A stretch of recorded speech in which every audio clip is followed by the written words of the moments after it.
What's up, everyone? This is BigPowner, and today we're going to be making some gloves. These specifically are going to be for my elemental hit build, uh, but these gloves will be really good for pretty much any projectile base character. The final base that we're going to be using, or final and base we're going to be using is the gripped gloves. The reason why I select these is just it's 18% projectile damage. Obviously, elemental hit is a projectile skill.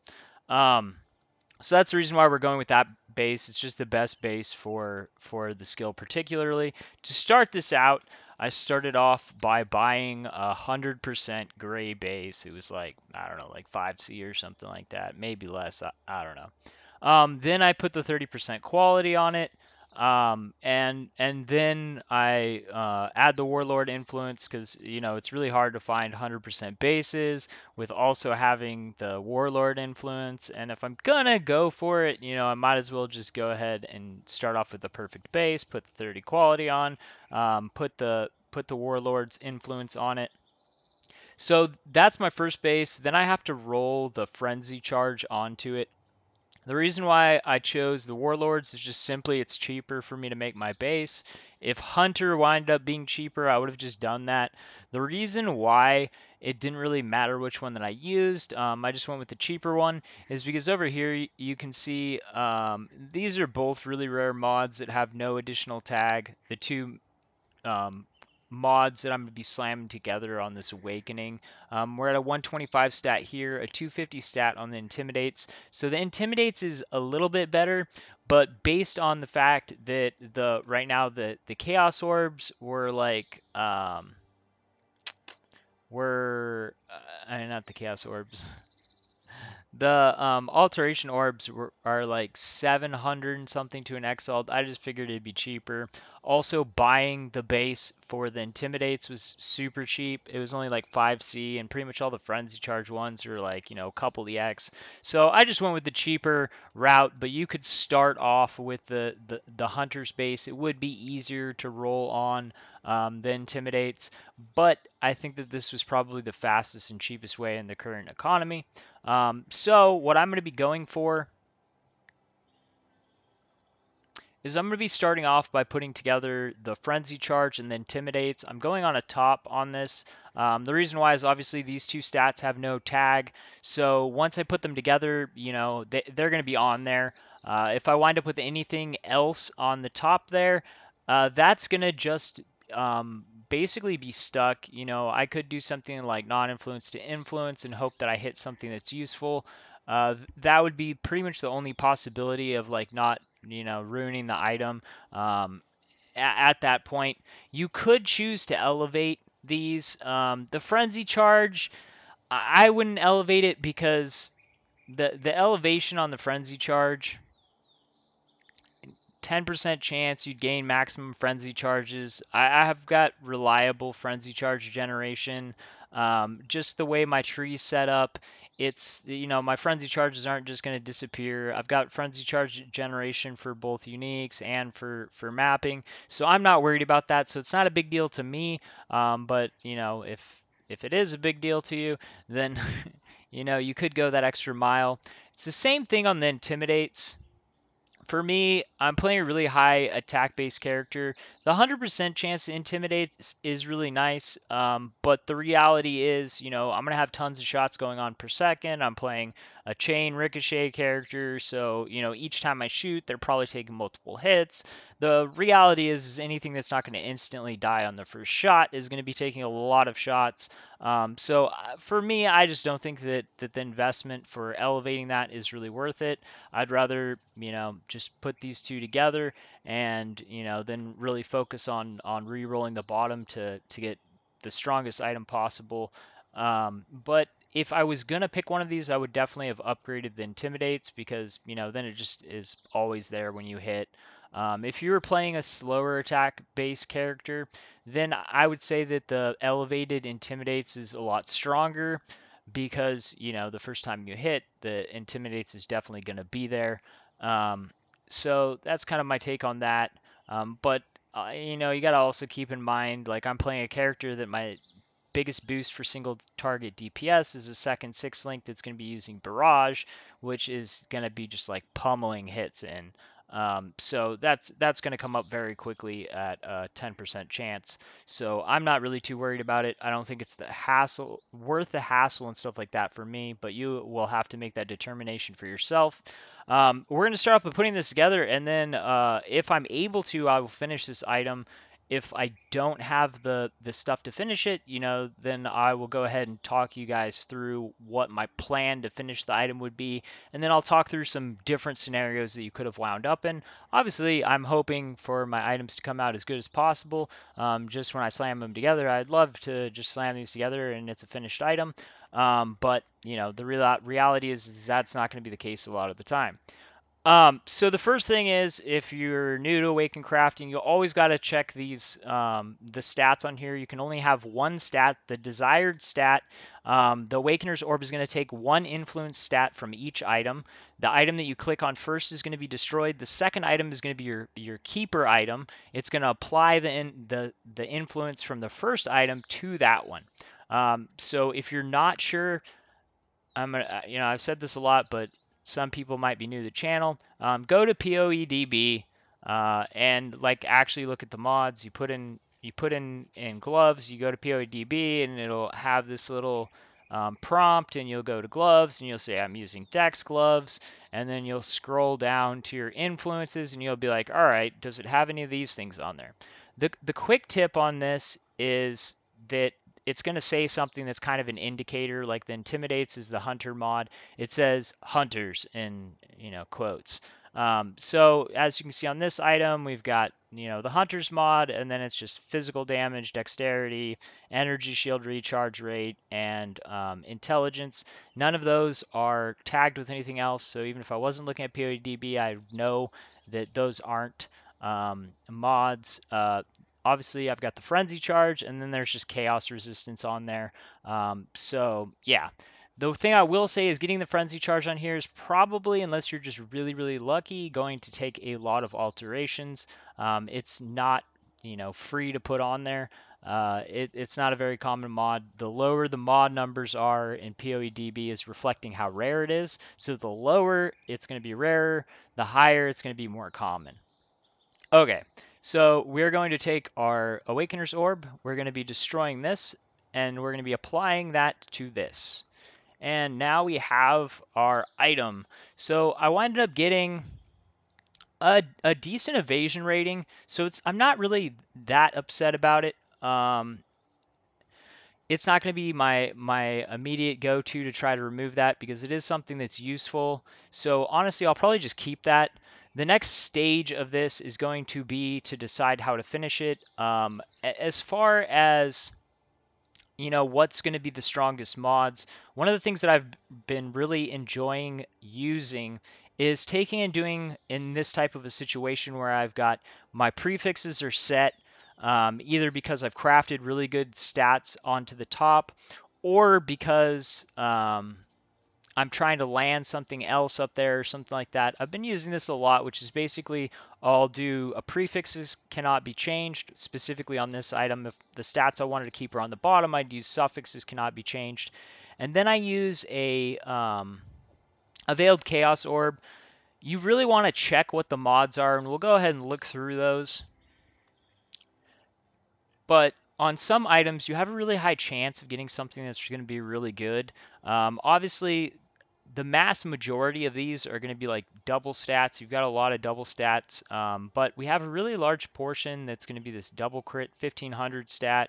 That's almost, the by itself the number of these, so that would be good.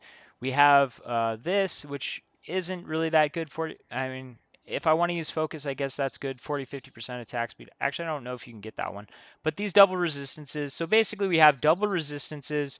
We have dual stats, which you got to pick up stats somewhere. And then the other advantage about this is that we have the ability to craft on attack speed. Attack speed is going to be our biggest damage boost on the bottom. The attack speed that we can craft on isn't as good as the essences, but we can't essence the item at this point. But it is 12%, which is the lion's share basically of the attack speed. So if I get that influence modifier on there with one other thing that's good, more than likely I'm going to be able to craft something on that's going to then make the item really nice, which could either be, you know, a resistance or extra stats that I need, or I could just go for the damage, or if I don't hit this, you know, I can craft on this dual mod crit chance and elemental damage. But we've got the attack speed, the 7 to 12, and then that's going to be easy to get on there perfect. The top tier for natural rolls 16%, which obviously, you know, is a third better.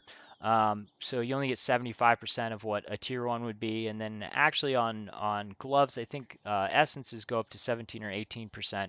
So it's quite a bit better. But we would have to start off with the essences, and creating this item by slamming with essences, it'd never happen.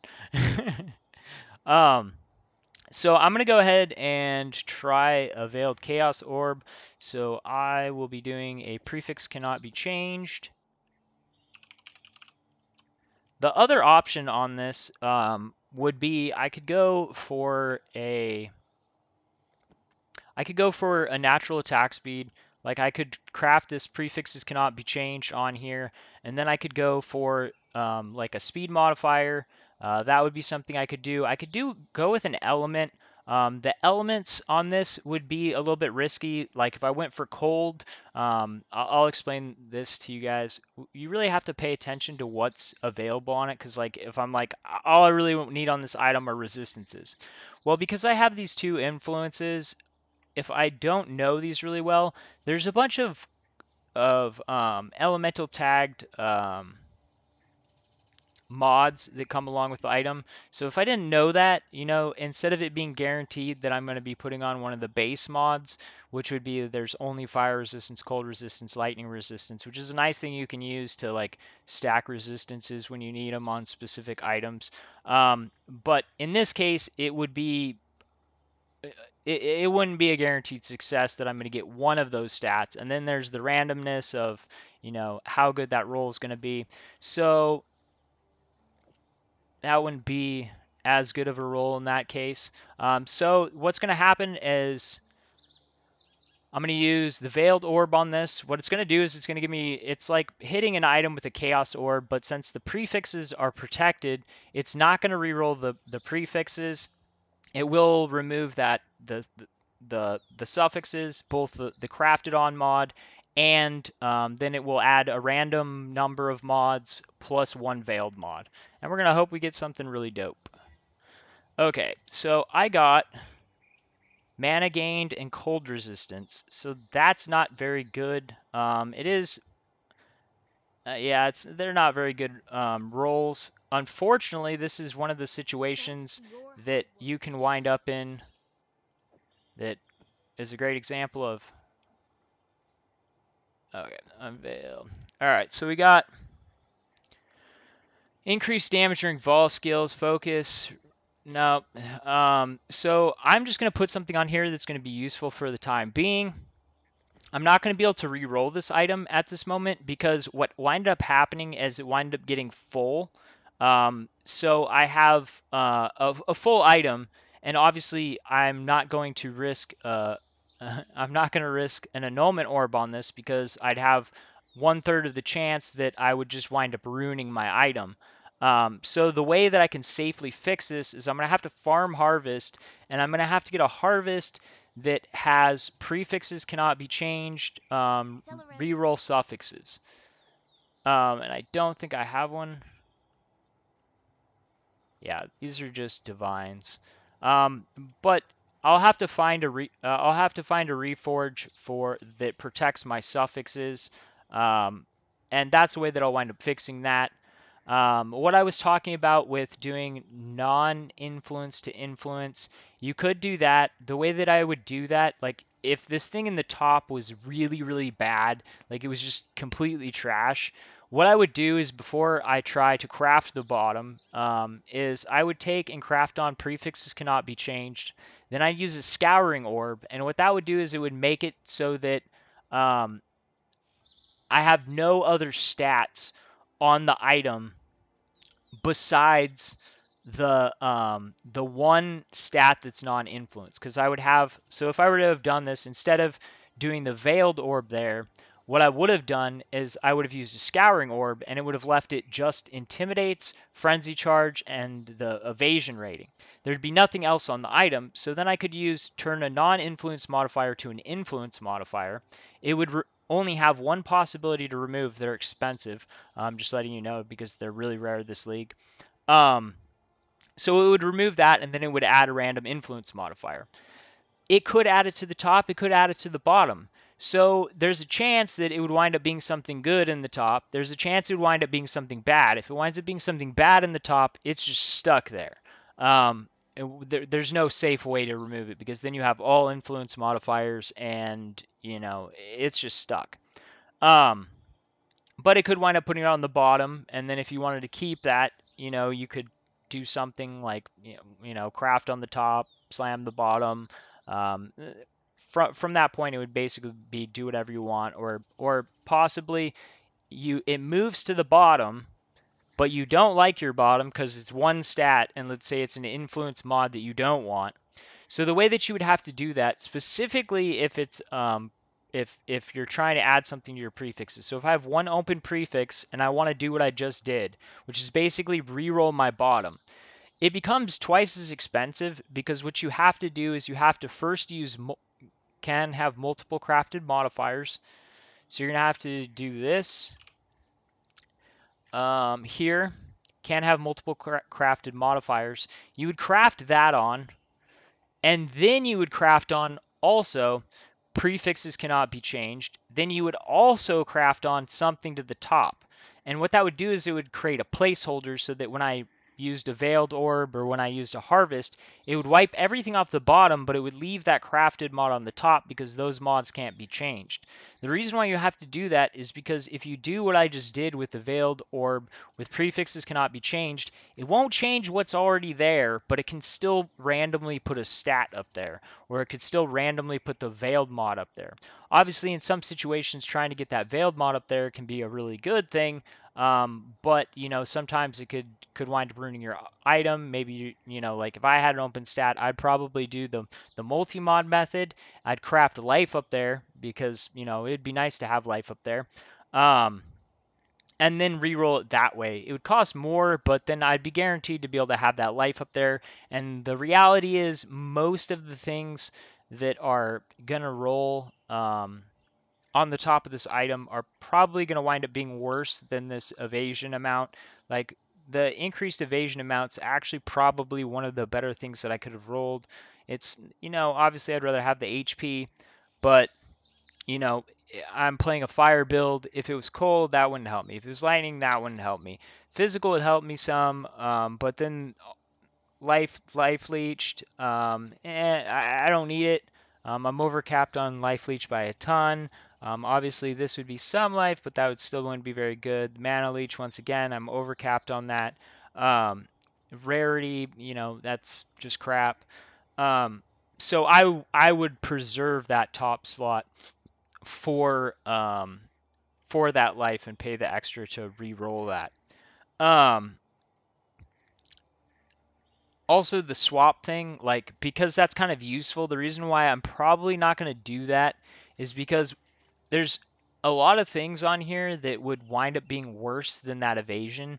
Like the additional strikes doesn't help me at all. I'm ranged. Um, and not using strike skills. Unnerved doesn't help me at all. Impale doesn't help me at all. Duration of ailments on enemies, I mean, okay, maybe some use, but not really. I'd rather have the evasion. Projectile attack damage is like the one winner here.